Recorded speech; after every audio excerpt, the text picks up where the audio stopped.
AM 640 KFI, more stimulating talk radio. I'm Julio Flores along with Jeff Davis in for John and Ken today. And you can give us a call and participate in the show at 1-800-520-1KFI.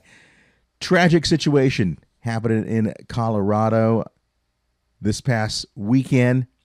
And the sad part is we're giving so much coverage to this guy, James Holmes, 24. And you see his picture all over the place.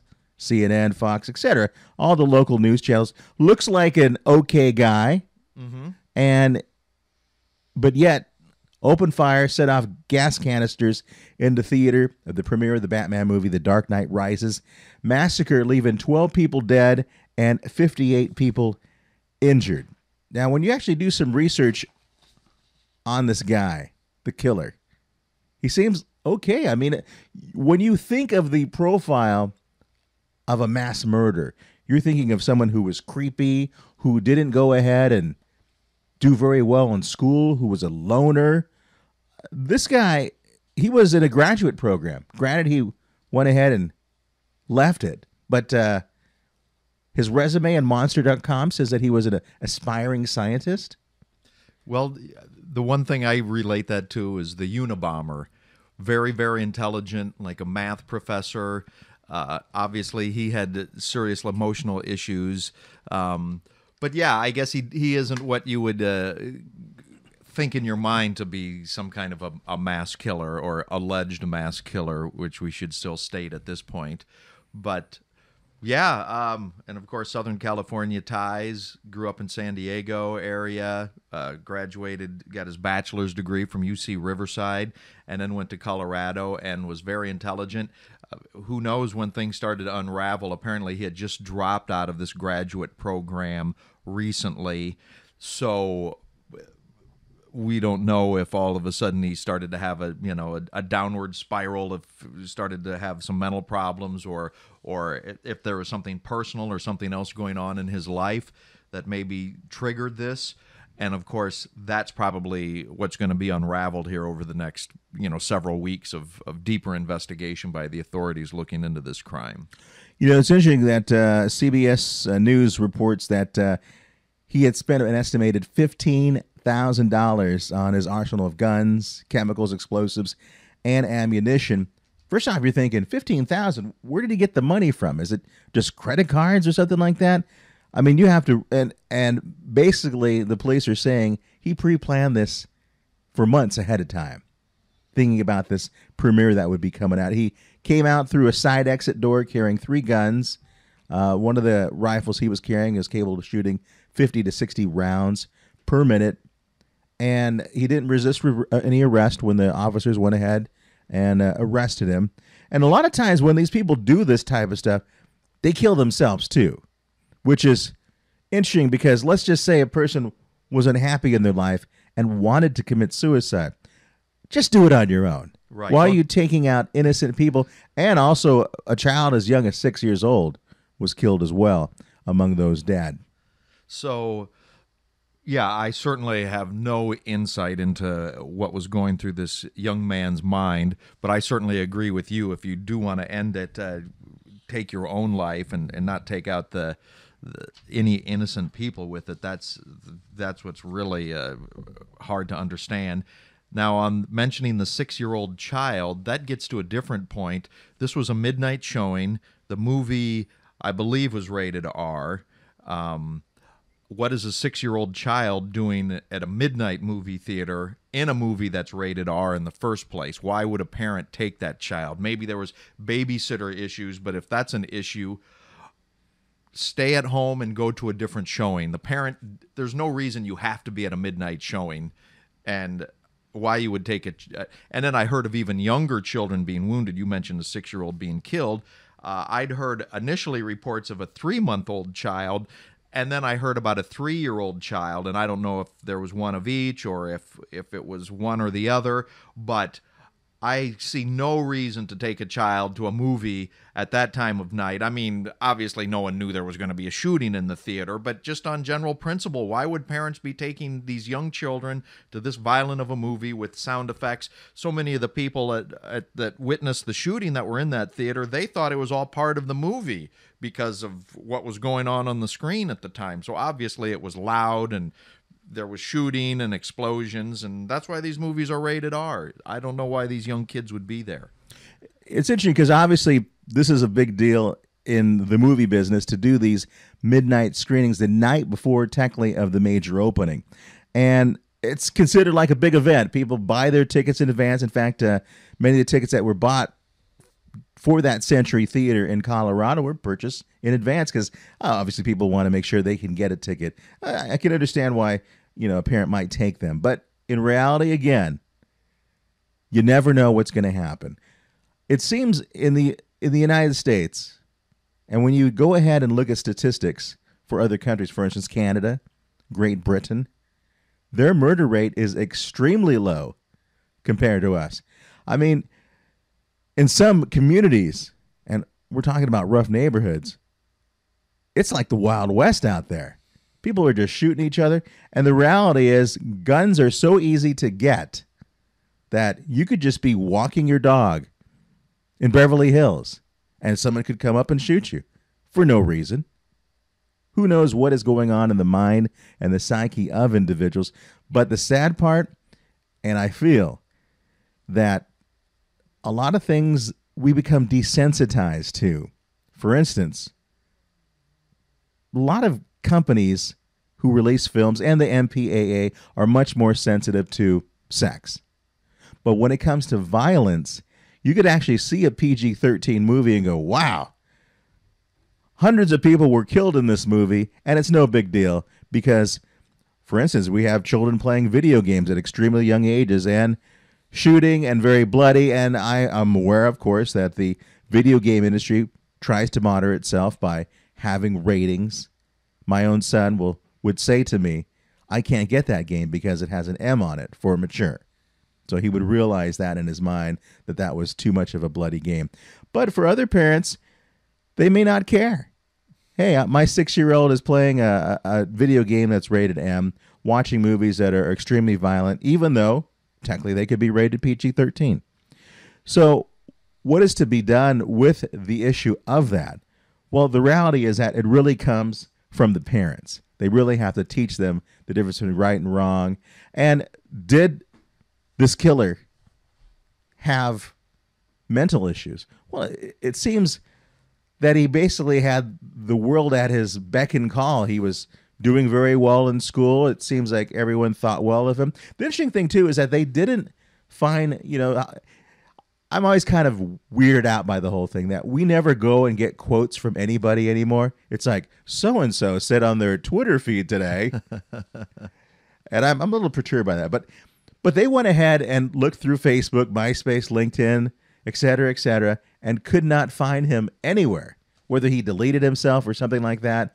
He just wasn't a participant, which is kind of strange for someone who's 24 years old. Right. So he has no social media activity that we know of at all then. No, apparently he was just too busy going on websites trying to buy ammunition.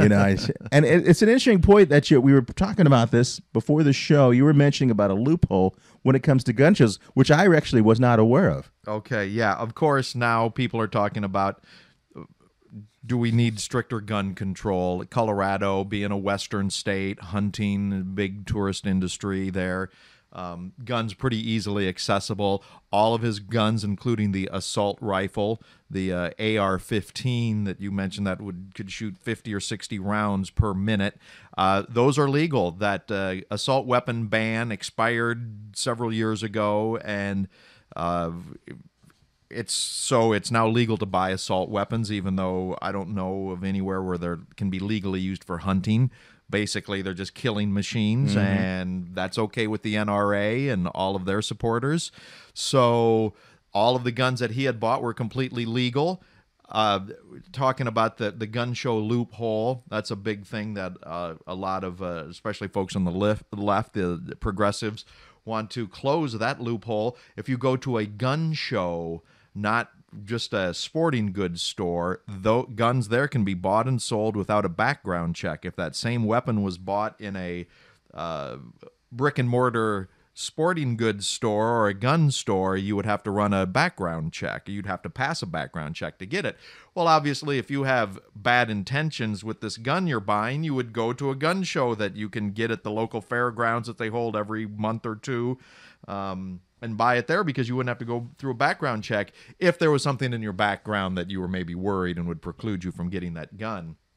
So, and talking about gun control, it's ironic that New York Mayor Michael Bloomberg, who's now an independent, formerly registered as a Republican, he's called on Mitt Romney and President Obama, both since the Aurora, Colorado shooting, to talk about gun control, and neither of them will. It's been a losing issue for Democrats back since Clinton in the 90s. Democrats have just paid a heavy political price every time they've talked about gun control because, they're violating the Second Amendment and things like that. So it's become such a losing political issue that Democrats just won't even touch it with a 10-foot pole. So I don't see anything happening in the gun control issue, no matter how much some people on the left scream about we need to regulate guns. Politically, it's not going to happen. Yeah, coming up later on the show, we'll actually be talking about the view of Obama and Mitt Romney in regarding gun control. And actually, there's been some polls regarding this as well, and we'll talk about that coming up later in the show. One of the things that Aurora Police Chief Dan Oates said he found was a 100-round drum magazine, and they said actually that gun actually jammed. Talking to some of the people there, so he pulled out a couple of Glocks. And one of the things is that we found out that James Holmes somehow believed he was the Joker. He went ahead and was dressed up that way. And it's really amazing that he was in full combat gear. And you're thinking to yourself, if you're letting people in the theater, like, hey, wait a sec, something seems a little funny here, you know? And obviously he had to go ahead and have these weapons concealed in some fashion. And I'm trying to think of how he did that as well. And in Colorado, it is allowed to carry a weapon concealed as well. So that was very shocking. Because again, granted, if you have a gun on your holster, I mean, you'd be afraid anyway. Like, hey, are you going to use that on me? What's going on? Even more so when someone's hiding something. They could, this happens all the time. Gangs go out and they try to jump people. Maybe it's an initiation to join the gang and you have to either kill someone or beat them up or whatever it might be. It's just very shocking that this would even happen. Some theaters I've heard now are talking about banning costumes at showings of theaters. Of course, the little kids that go to Harry Potter movies, not that there may not be any more of those specifically, but they would go wearing their Harry Potter outfits or their witch and wizard outfits, and certainly other type of franchise movies, especially aimed at kids, wear costumes. The kids like to dress up like the characters in the movie. So I don't know if this is just going to be a temporary ban, or some theaters may rethink that down the road or what, but that's one thing that's being talked about. Because if somebody shows up in a Kevlar vest and a helmet and things like that, you're going, is this because of the movie, or is there something more sinister going on here?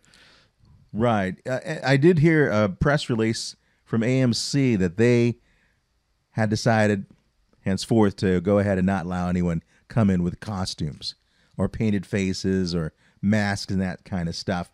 One thing that the film companies are doing this weekend is actually not releasing the box office receipts. Of course, a big thing in Hollywood to brag about how much your movie made. And they were really feeling that The Dark Knight Rises would actually break that record of $207.4 million that the Avengers did back in May. Yeah. And of course, looking at Friday's number releases was actually 30.6 million. We actually have that information from just the midnight screenings across the country. So, of course, a lot of budget, a lot of press going into this movie. Of course, it's a great franchise. But to be able to be tarnished by such an event, and I've heard people just looking at Facebook this morning, many people saying, hey, I went to see Batman, The Dark Knight Rises, but at the same time, I was a little anxious, just thinking, could there be a copycat person doing this? And that does happen, you know. Certainly. In fact, a lot of theaters had extra security. Police were even supposedly plainclothes police going to some of the theaters, especially in the bigger cities, to try and discourage copycat incidents like that, because there's a lot of sick people out there that maybe wouldn't have gone out and done this on their own, and all of a sudden go, oh, that's a great idea. I should do that too, for whatever twisted thing that's going on in their mind. But yeah, so... and I did hear that the weekend estimates for The Dark Knight Rises is now supposed to be somewhere in the $162 to $165 million range. So that would be like $45 million short or something like that from what the Avengers did then. So maybe some parents, after hearing that news Friday morning, decided not to go to the theater at least this weekend to see that. So it may have had a chilling effect on the theater. Of course, the producers and directors and everybody involved with the movie knew it was going to be violent and wanted it to be this violent thing, and maybe all of a sudden they created something that now it's actually hurt them at the box office, that it was so violent. It triggered this shooting. He, like you said, that this Holmes character planned this for months, knowing this movie was coming out, wanted to dress as the Joker, or saw himself as the Joker. Of course, the Joker was the big thing in the previous Batman, the Dark Knight film, with Heath Ledger and then him dying, and all of the attention that was on the Joker character from the first one. And maybe this has been a residual thing in this guy's mind since the original Dark Knight came out a few years ago, and it was eating at him, or he was fantasizing about being this violent character all along. And so maybe the folks at is it Warner Brothers? Warner Brothers, I believe, set something in motion unintended with the violence that was originally behind that movie. So now we get to do violent movies cause these violent outbursts among the public. That's a whole new thing besides the gun control, or a whole nother issue besides gun control. We're going to come back in a moment, and Warner Brothers having an issue with a unfortunately timed trailer that was shown before the movie. Talk about that coming up. We'll also talk about the polls we've heard regarding how do people feel about gun control. And that's all coming up. We'll talk more about this tragic situation in Colorado. All coming up. AM 640 KFI, more stimulating talk radio. Just waking up in the morning and to be well. Quite honest with you, I ain't really sleeping. You make me dizzy, running circles in my head. One of these days I'll change. AM 640 KFI, more stimulating talk radio. I'm Julio Flores, along with Jeff Davis, in for John and Ken today. And we can take your calls at 1-800-520-1KFI. We're talking about this tragic situation that happened in Aurora, Colorado at the Century Theater. James Holmes going in there and killing 12 people and wounding nearly 60 others. And we talked last segment how he seemed to live a good life. I mean, you wouldn't have said anybody would have thought he had mental issues. And you don't even know if he technically has mental issues. It sounds like it's a situation that a person would, and any lawyer representing him would have to take the insanity plea here. But are people that crazy normally that they could do something like this? It's possible. I mean, he went ahead and he believed he was the Joker. Now, that's, even when you're a little kid, people can play policeman, fireman. Can you play that you're a superhero character? Yeah. Can this go on later in life? Yeah. Can you still be normal? Yeah. It's just acting. Here's one thing that Warner Brothers had a big problem with this weekend. There was a Gangster Squad trailer for a 40s period. And basically, the actors in this movie come out behind the screen and basically shoot everybody in the theater. In a movie theater. It's an upcoming movie, yes. So The trailer actually was not played in Aurora. For some reason, it wasn't in the trailers at the beginning of the movie, but it did show in about over 4,000 theaters around the country. And some of the movie theaters were still playing this on Saturday evening. Of course, people were complaining. There was Twitter feeds all over the place. People say, I can't believe that this was in here after this tragic event happened. And Warner Brothers trying to move very quickly, trying to cancel red carpet events in Mexico City and Tokyo and get this trailer out of here. Again, many people would think that a movie theater would be a safe place. For myself, a movie is kind of like a place of solace for me. Like I could be involved with a bunch of things and maybe we have drama in our life and this is going on. I'll just go see a movie and it's like no one can reach me. No one can text me. No one can call me. No one can email me. I'm just here to enjoy the movie with my popcorn and soda and my whatever candy I decided to get, and I'm away from everything in the world. So this is really the last place that you would think something like this would happen, that tragic. however, the old freedom of speech debate about yes, there's freedom of speech, but you can't yell fire in a crowded movie theater because of the panic and people being hurt.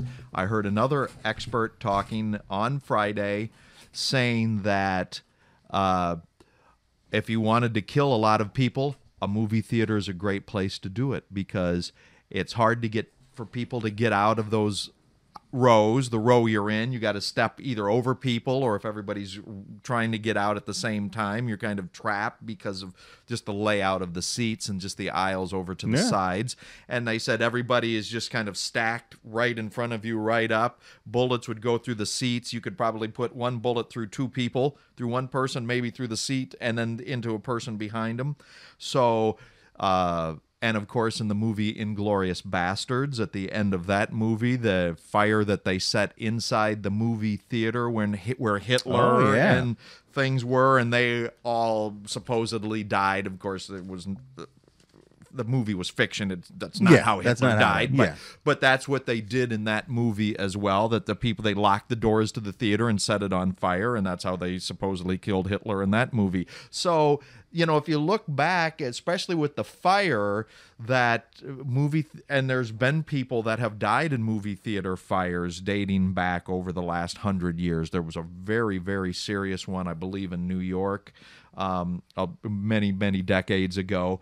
So, you like to think because the film takes you away and it's a form of escapism, but actually movie theaters aren't necessarily that safe of a place to be physically because of if something happens, it's hard to get out. No, very true. And that's, I have friends, which is ironic, and I don't know if you have that too. I'm a big moviegoer, but I'm surprised when people tell me, last time I was at the movie theater was about 10 years ago. Right. Or they say something even more strange. Last movie I saw was E.T. And I'm thinking, was that the 70s or 80s? Come on, man. Yeah, I'll wait till they come out on DVD. Now with the huge screen TVs, and you're there, and you don't have to pay the money, and you don't have somebody on a cell phone behind you talking in the theater. And if you've got a lot of kids, it's just a lot cheaper and easier to watch them at home now that the technology with the televisions and Blu-ray and even 3D television coming out now, people are enjoying the movie experience in their homes, so they're not going out as much. The reason why these openings are making more and more money than ever and films are grossing more ever is because the ticket prices have gone up.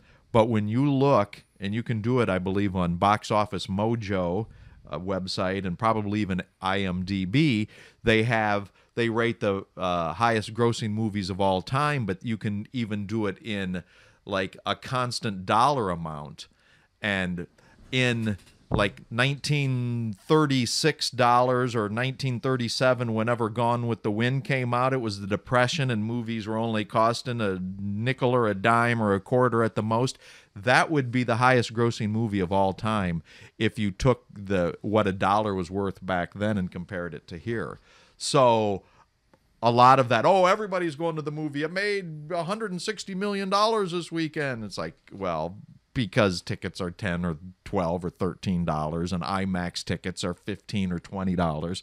And that's why, that's kind of, inflation has kind of papered over some of the trouble at the box office. And a lot of that is because the movie-going experience has gone downhill with unruly kids and people on cell phones and things like that, and just the hassle of going to the mall and parking and getting your tickets validated and paying $10 for a popcorn and $5 for a Coke type of thing. So that's why people are avoiding the theater, and this will maybe make more people want to avoid the theater. Yeah, I mean, granted, it can happen anywhere. I mean, certainly. I was talking to a friend in San Diego. He was reminding me of the shooting at a McDonald's in San Isidro. A long time ago, but yes. And, it could be anywhere. You could just be going to get your Big Mac and something like that happens.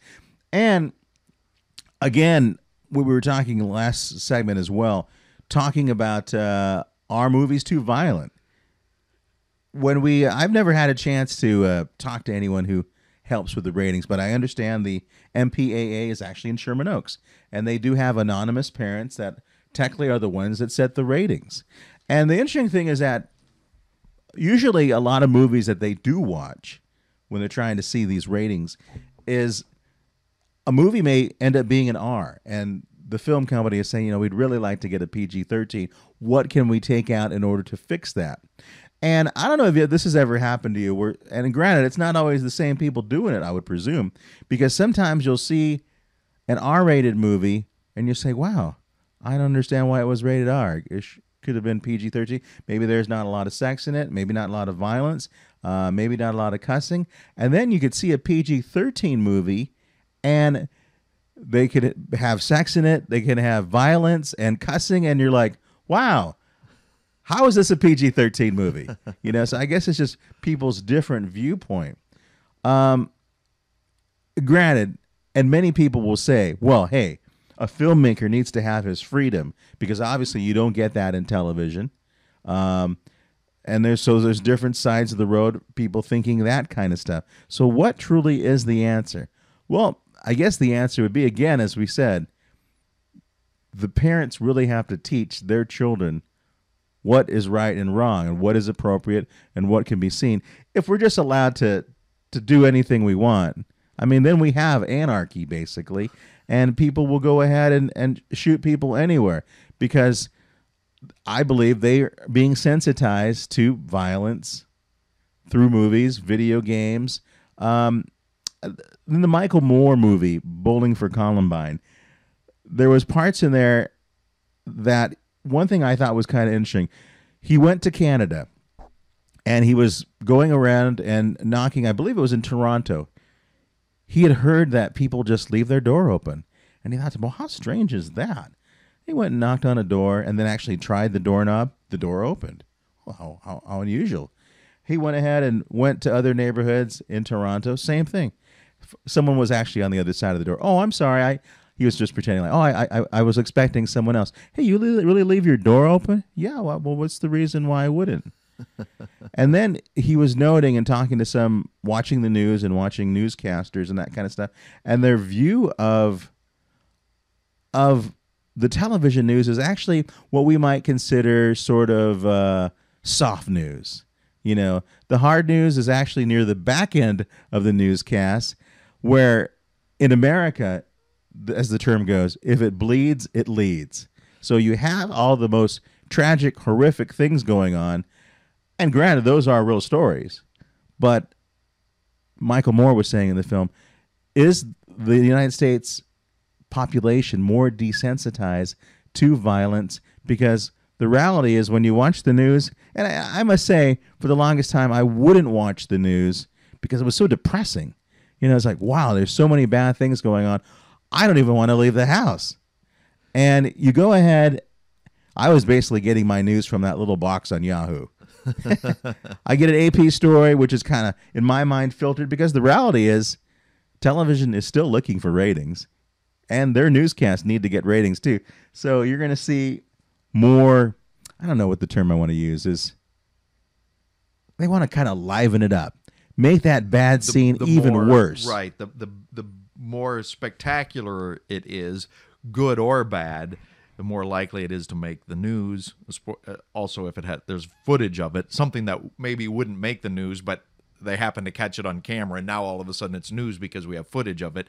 But my philosophy has always been towards the news is, in order to make the news, for something to be covered in the news, it either has to be really good or really bad. The average, a guy walked down the street and got in his car and drove to work today, that isn't on the news. No. If the guy is beat up and mugged on his way to the car or is killed in a car crash driving to work, then that might make the news. If the guy is walking to his car to drive to work, sees somebody in the front lawn choking or having some medical issue, and the man runs over and saves their life, performs CPR, he did something spectacular, he's more likely to be on the news.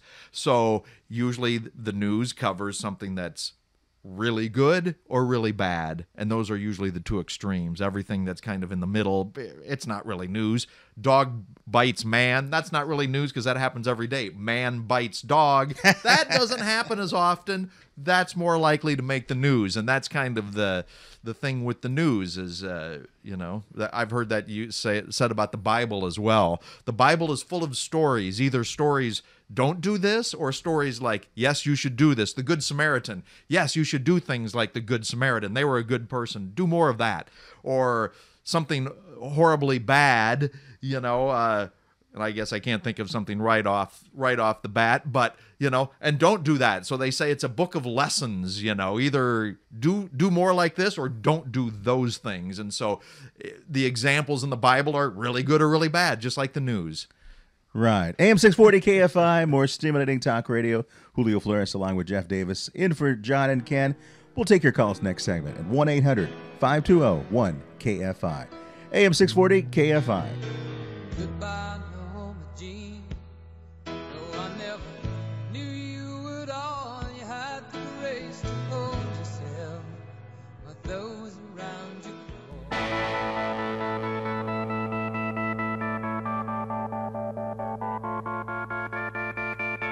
AM 640 KFI, more stimulating talk radio. Julio Flores and Jeff Davis in for John and Ken today. And you can give us a call at 1-800-520-1KFI. We've been talking this hour regarding the situation that happened in Aurora, Colorado. The shooting, James Holmes going in and killing a number of people and injuring a number of people. He's in custody now. And from what I understand, too, he's had to be put in solitary confinement because many prisoners want to kill him, basically. And this is always the interesting thing, because you think of Jerry Sandusky. Many of the people who are in prison with him want to kill him, too. And here are criminals who are in trouble for whatever they did. Even murder themselves. And they want to kill these people. So how sad that sometimes people on the outside don't have enough morals to even think bad about these type of situations. We were talking last week in doing the Sports Rumors show how many people are torn between whether Joe Paterno should have a statue. We understand today his statue was actually taken down, but people may not see the full import of what happened in the situation. That even though you're not going ahead and participating in it, it's like waiting for your friends to come out of the bank after they just rob it and you're the driver. Well, you're participating. You're an accomplice to that crime.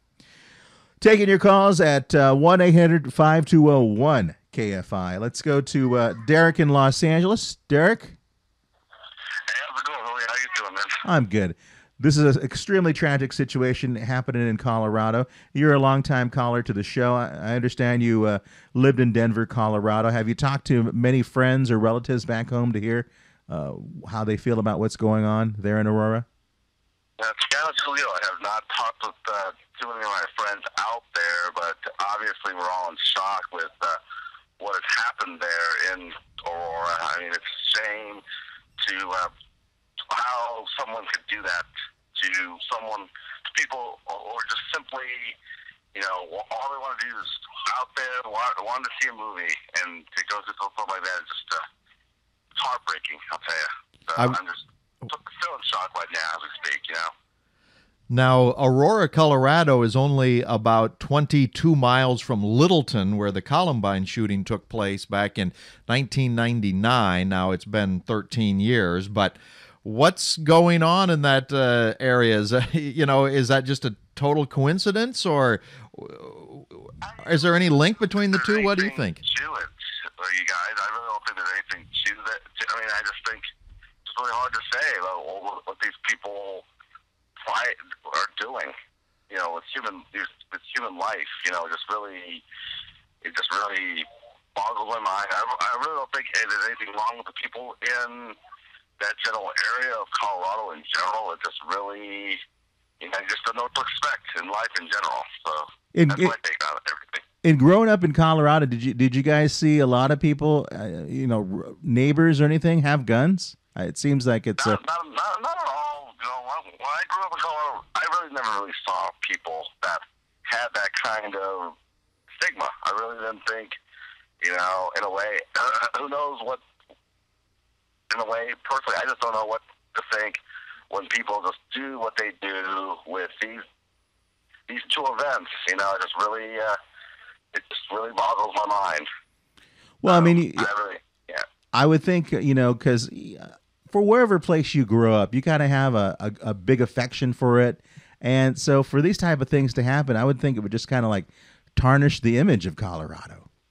In a way it has. In a way, looking at what, it's interesting how these events have, it is interesting how both these events have happened in Colorado, but at the same time, I think in a way it could happen. It could happen somewhere here in California. It could also happen anywhere in the United States. So I don't think it's only a Colorado thing. I think it could be, again, just mystifies my mind what goes through, like those two guys in Columbine, Middleton, and then you have Holmes here with this war incident. So it's just really.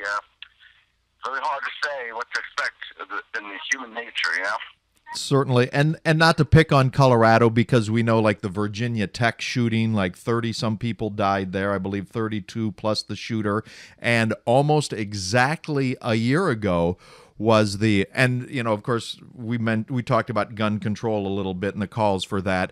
Well, the Scandinavian countries have some of the strictest gun control laws in the world, and it was almost exactly a year ago this week that guy killed 77 people in Norway, that school shooting there. So certainly not to pick on Colorado, residents and say, what's wrong with you people in Colorado? Because this obviously does happen elsewhere. And even looking at that situation in Norway from a year ago, 77 people, that's one of the biggest mass murder shooting sprees by a single gunman. And that's in a country with very strict gun control. So, gun control doesn't even necessarily prevent these types of crimes when somebody is really bent on doing a lot of damage. Now, you gotta think Holmes, the way what I've been reading, of course, is the fact that, of course, he pretty much, all this was really well prepared on his part on what he was doing, and how he planned the whole attack out to begin with, and then, of course, knowing that he was going to be targeted by Aurora police, and look what he's doing now. He ended up doing a really amazing job, booby trapping his apartment. So it's just really strange how everything has turned out with this whole event. Yeah, it's interesting how he did booby trap his apartment. And if you're going to go ahead and do that, obviously you want someone to go in and be killed. So he went ahead and did that, and then told the police that he did that. By the way, thank you for the call, Derek. And so, how to say, he spent a lot of time investigating and going on the internet and buying things to create these bombs and stuff like that. It's interesting how people will talk when these type of situations happen, and you're saying that we have these situations in the Scandinavian countries where gun control is very extreme. But yet they went ahead and people still got killed. Because the reality is, if someone wants to get a gun, you think of times where I've been watching Boardwalk Empire on HBO. It's about the time of Prohibition and how they still went ahead and got the alcohol in there. So if somebody wants something, they're going to go ahead and get it anyway. If you want to get a huge array of illegal automatic weapons, you can get them somehow. You can get rocket launchers, whatever you want. And we think that this only happens like in Middle Eastern countries, but it could happen right here in your backyard in the United States in the richest neighborhoods. And you think of how you have a whole drug trade, which is illegal, but it's a multi-billion-dollar industry that's been going on for decades. Now, to put trying to crack down on illegal drugs in perspective, the maximum security prisons in the United States. I mean, these guys are locked down with surveillance cameras and everything, 24 hours a day. They still get illegal drugs into these guys. They still get weapons into these guys. They still get cell phones that are supposed to be banned into these guys. So even if you had everybody basically in prison, they can still get it. That shows you what type of incentive there is to get things to places despite bans on them. It's interesting how polls obviously change. And we could think if you're running for president, there's some days where you're loving the polls and there's some days where you're not so excited. After the Columbine High School mass shooting in Littleton in 99, they did a poll, the Pew Research Center, and basically 2/3 of Americans favored gun control. Didn't last too long. 2001, that dropped to only 43%. And then after that, down to 39% favoring gun control. So, as we were mentioning, one of the things that continues to help to have no gun control are these gun advocacy groups. And the National Rifle Association being a very huge one. And obviously they continue to point to the Constitution that they can have a right to bear arms. But where is the... It's not like we're fighting the British anymore. There's no country that's coming after us, and we're going to have to protect ourselves. Aliens aren't landing from space, and we're having to break out our AR-15 assault rifle and take out a few. So where does it stop and where does it end? And what the gun rights advocates are saying, well, if there would have been people in that movie theater that had a concealed weapons permit, they could have shot that guy before he killed all of those people. So they're always going to argue that point. Well, the bad guy, when guns are outlawed, only outlaws will have guns, is the phrase that they like to put on bumper stickers. Of course, now if one guy starts shooting in a movie theater and everybody else in the theater has a gun and they pull out their guns and start shooting at who they think is the original shooter, maybe 5 times as many people would have been killed because then everybody would have just been shooting at everybody else too. So that argument doesn't hold much water for me. But that's what the other side is always going to say. Well, no, when you take the guns away from the law-abiding citizens, only the criminals will have guns, and who's to stop them? So this argument is not going to be settled even after this shooting tragedy, certainly. Both President Obama and Mitt Romney have been asked in the last couple of days how they felt about gun control. Would they be an advocate of that? And both of them, during an election year, are saying, hey, I don't really I don't really see we need to do that. People may use those guns responsibly. And they have to say the politically correct thing, because when you think about it, and I'm not trying to put a group in, but I think a lot of conservatives really, well, I don't know, maybe it's both sides, liberal and conservative. So there's some people in both camps that feel that they want to have their weapons. Yeah. There's certainly Democrats and liberals that own guns. Mm-hmm. I own, 3 or 4 guns myself. Mm-hmm. Having grown up on a farm in the Midwest, that was what we did. But I've never even been tempted to buy an automatic weapon. I don't know where I would use it. So the things with the high killing capacities is what bothers a lot of the people that maybe think, yes, citizens should be able to have the right to bear arms, but having these machine guns that can hold hundreds of rounds, what is the need to do that, to have that?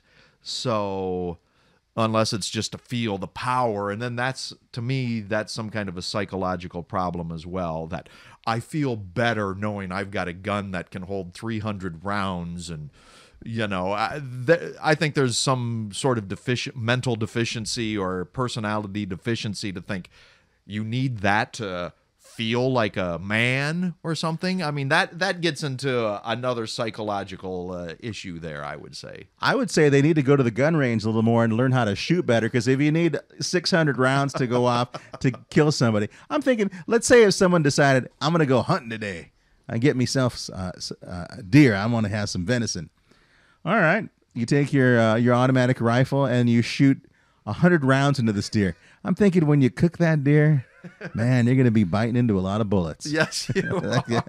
What's that? It may be some stuff that really didn't go off. I don't know. And then you're barbecuing, and then you're having sparks and fires going everywhere, and fireworks practically. Anyway, we're going to come back here at AM 640 KFI. Many people happy that DirecTV and Viacom have come to terms. Talk about that coming up. And did you know that space smells like something? Outer space, we're talking about that. That's all coming up here on AM 640 KFI, more stimulating talk radio. See the stone set in your eyes, see the thorn twist in your side. I'll wait for you.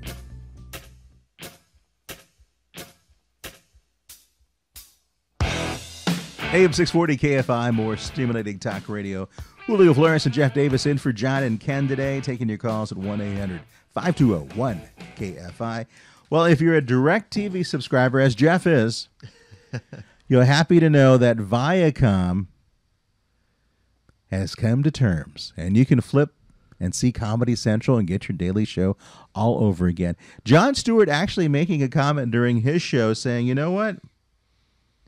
Viacom, his parent company, the people that pay him, needs to quit acting like China and pulling some shows from the internet as part of their dispute.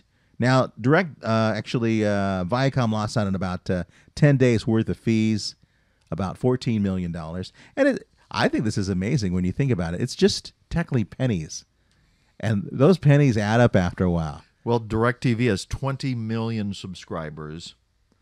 So that's a huge audience, and that's kind of how they figure it is the providers like Viacom and these other companies that have their cable channels, like the ESPN family, they figure, okay, we're going to charge this much per person or per household per month, and that's kind of how they base their fees.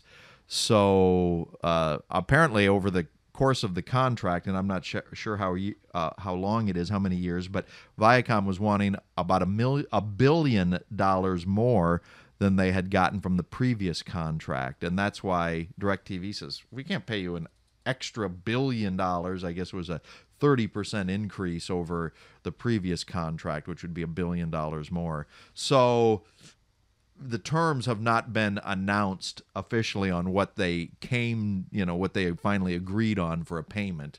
But obviously the two sides decided that they should both cut their losses.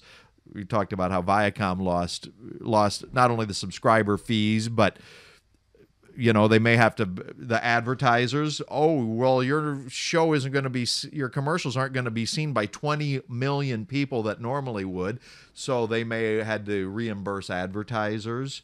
Who knows about that? Of course, now Viacom was running ads against DirecTV saying, drop your provider if they won't carry our channels and switch to Dish or a cable company that will carry our channels if you want Nickelodeon and MTV and BET and Comedy Central and all of those others. So they were starting to really go after each other's customers as well, and they finally decided, okay, we've gone nose to nose long enough, and let's settle this dispute then in the best interest of everybody. But I see this as an ongoing thing. I mean, it's been happening off and on with cable and satellite systems, and the people that want to carry their shows have their shows carried by those distribution sources, either satellite or cable. So, I mean, it's the free enterprise system at work, I guess. You know, they were saying that DirecTV was actually paying a lower price because the previous contract was locked in for 7 years. Okay. So now they're kind of basically in the ballpark where everyone else is, and that basically was the dispute. Well, you know, everybody who maybe grew up during the space era, and whether it was 1969 when the astronauts went to the moon and landed on the moon, or whether it was all the space shuttle journeys, I think a lot of people have a fascination with space. That's why I think there's so many science fiction movies. But I never knew that space had a smell. I did not either. I knew it didn't have a sound because if you go back, I think it was the Alien promo back in the late 70s. In space, no one can hear you scream. Yeah. Was the big thing. But apparently it has a smell. What the astronauts are saying is that when they'll go out for a spacewalk, obviously they can't smell it there. They just smell their suit, which is kind of a plasticky kind of smell. But when they get back into the space lock, the airlock that is, they'll take their helmet off, and then they can smell the smell of like burnt steak. It's not one astronaut said, "It's not like I don't dislike it, but you just know it, and you're like, oh, that's outer space." So, and one even said it smells like chicken. Burnt chicken. So I just never knew that space had a smell. But now we know. Tragic event happening this weekend. Big storm in China. One of the worst. Killed 20 people, 10 in Beijing. So Jeff Davis won't be here next week because he is actually going to China. I will be in Beijing, in fact. For why are you leaving us? I actually have to... I'm going to be lecturing to some of the radio folks over in Beijing for China Radio International, and they want to learn how we do things here in the United States. And so hopefully the rains will have stopped. And but yeah, I mean, when I was in Beijing earlier this year, it rained then as well. So I don't know if they're getting an unusual amount of rainfall this year or what, but it rained when I was there last time, and it's certainly raining now over there as well. So. How do they feel about gun control in China? Did you find out anything about that? I didn't talk with them specifically. I didn't always have a translator with me, so I wasn't just talking to people on the streets.